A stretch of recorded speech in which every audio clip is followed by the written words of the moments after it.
ఉపాధ్యాయులందరికీ నమస్కారం అండి. Welcome to Darshan library. ఇంకా ఎవరైనా సబ్స్క్రైబ్ చేసుకోవాలంటే సబ్స్క్రైబ్ చేసుకోండి. డిపార్ట్మెంటల్ టెస్ట్కి సంబంధించి GOT 88 paper AP educational institutional rules 1988 అండి. మోస్ట్ ఎక్స్పెక్టెడ్ బిట్స్ ఎగ్జామ్స్కి రావడానికి అవకాశం ఉంది. Rule number 13, inspection panel consist of 5 members. Rule number 13 ప్రకారం ఇన్స్పెక్షన్ ప్యానల్లో 5 మంది మెంబర్స్ ఉంటారండి.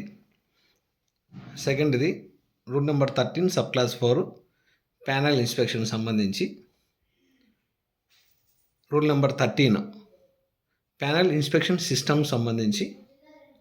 తర్వాత 4వది subsection 1 of section 5 of act 1988 SMC constituted, అంటే SMC ఏర్పాటుకు సంబంధించిన రూల్ ఇది.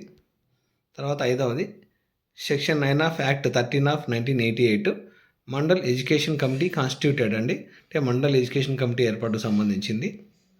తర్వాత 6వది section 13 of act number 13 of 1988 district educational committee is constituted, అంటే డిస్ట్రిక్ట్ ఎడ్యుకేషన్ కమిటీ ఏర్పాటుకు సంబంధించిన రూల్ ఇది. సెక్షన్ నెంబర్ 13 యాక్ట్ నెంబర్ 13 అనేది.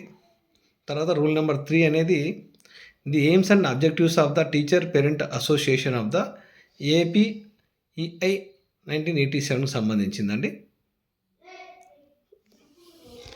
ఇవ్వండి ఏపీ ఎడ్యుకేషన్ ఇన్స్టిట్యూషన్ రూల్స్ 1988 సంబంధించి మోస్ట్ ఎక్స్పెక్టెడ్ బిట్స్. ఎవరైనా సబ్స్క్రైబ్ చేసుకోవాలంటే సబ్స్క్రైబ్ చేసుకోండి.